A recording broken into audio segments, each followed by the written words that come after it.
आइए सुनाते हैं उडुपी के श्री कृष्ण की अद्भुत कथा। द्वापर युग के अंत का समय था। भगवान कृष्ण अपनी दिव्य लीलाएं पूर्ण करके इस पृथ्वी से विदा होने वाले थे। संसार में उनके भक्तों के हृदय में विरह और करुणा का भाव भर गया था। उसी समय उनकी माता देवकी के मन में एक गहरी इच्छा जागी। उन्होंने कृष्ण से कहा, वत्स, मैंने तुम्हें जन्म तो दिया, परंतु तुम्हारे बाल्यकाल की लीलाएं देखने का सौभाग्य मुझे नहीं मिला। मैं तुम्हें माखन मत्ते, हंसते, खेलते और शरारत करते हुए एक बार देखना चाहती हूं। उनकी प्रिय पत्नी रुक्मिणी के हृदय में भी वही इच्छा उत्पन्न हुई। वे भी कृष्ण के बाल रूप को देखना चाहती थीं। भगवान कृष्ण ने अपनी माता और पत्नी के मन की यह भावना समझ ली। तब उन्होंने देवताओं के दिव्य शिल्पकार विश्वकर्मा को बुलाया। कृष्ण ने उनसे कहा, ऐसी प्रतिमा बनाओ जिसमें मेरे बाल्यकाल की चंचलता और मधुरता प्रकट हो। विश्वकर्मा ने शालिग्राम पत्थर से भगवान कृष्ण की अत्यंत मनोहर प्रतिमा बनाई। उस प्रतिमा में कृष्ण के दाहिने हाथ में मथनी और बाएं हाथ में डोरी थी, मानो वे माखन मथ रहे हों। प्रतिमा इतनी सुंदर थी कि उसे देखकर सभी के हृदय आनंद से भर उठे। रुक्मिणी ने उस प्रतिमा को अत्यंत श्रद्धा और प्रेम से अपने महल में स्थापित किया और प्रतिदिन उसकी पूजा करने लगी।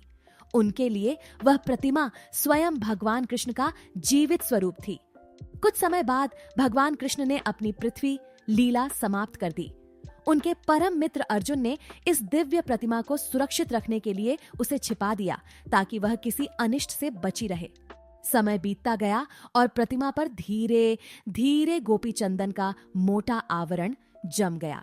अब वह एक साधारण मिट्टी के ढेले जैसी दिखाई देने लगी। वर्षों तक वह प्रतिमा समुद्र के तट पर छिपी रही।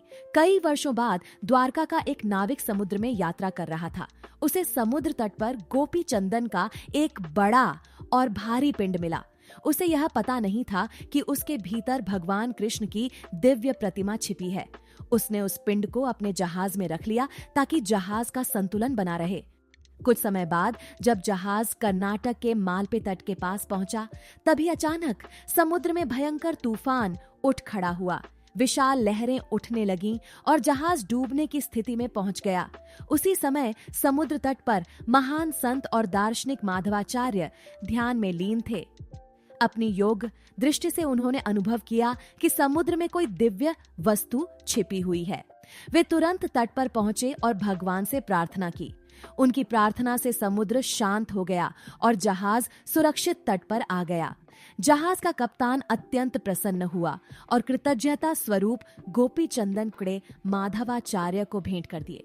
माधवाचार्य ने जब उस गोपी चंदन को तोड़ा तो उसके भीतर से भगवान कृष्ण की अद्भुत प्रतिमा प्रकट हुई।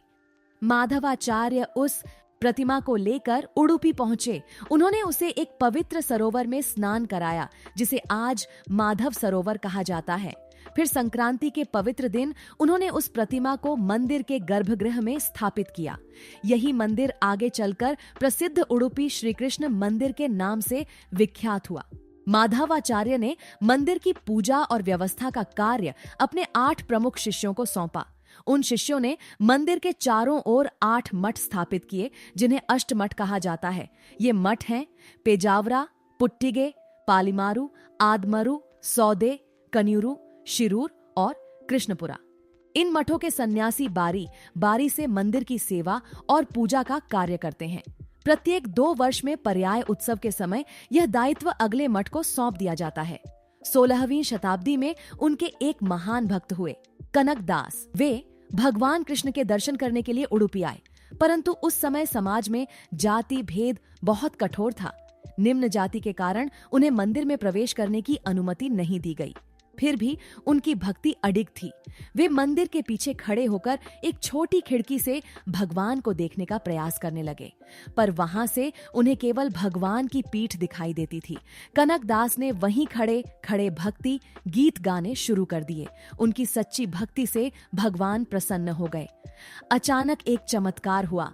मंदिर के भीतर भगवान कृष्ण की प्रतिमा स्वयं घूम गई और उसका मुख उस खिड़की की ओर हो गया जहां कनकदास खड़े थे। अब उन्हें भगवान के साक्षात दर्शन होने लगे। उस खिड़की को आज कनकना किंडी कहा जाता है। आज भी उडुपी के मंदिर में भगवान कृष्ण की प्रतिमा उसी दिशा की ओर मुंह किए हुए है। यह घटना इस सत्य को सिद्ध करती है, भगवान के लिए जाति, धन या पद का कोई महत्व नहीं होता। वे केवल सच्ची भक्ति से प्रसन्न होते हैं।